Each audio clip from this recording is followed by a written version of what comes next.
In this video, you will see how to remove header from first and second page in Word document. Here is a step-by-step guide. First, click on the View tab and then click on Multiple Pages. You can adjust the zoom so you can see multiple pages side by side like this. Now click inside the third page and then go to the Layout tab. Here you will see the option of Break. Click on the break and then select the option Next Page.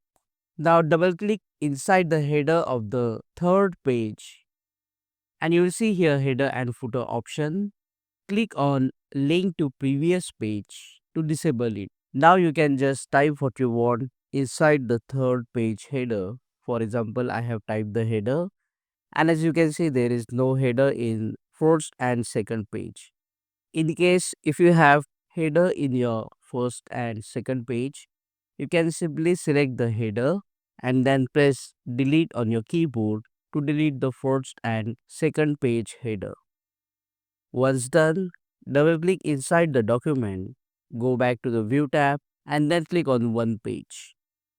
You can now adjust the zoom according to your need, and as you can see there is no header on the first page, no header on the second page, and the header starts from the third page. Click on that like button, comment below and let me know if this video solved your problem. And don't forget to check out these useful videos if you want to learn more about headers in Microsoft Word. See you again in the next one.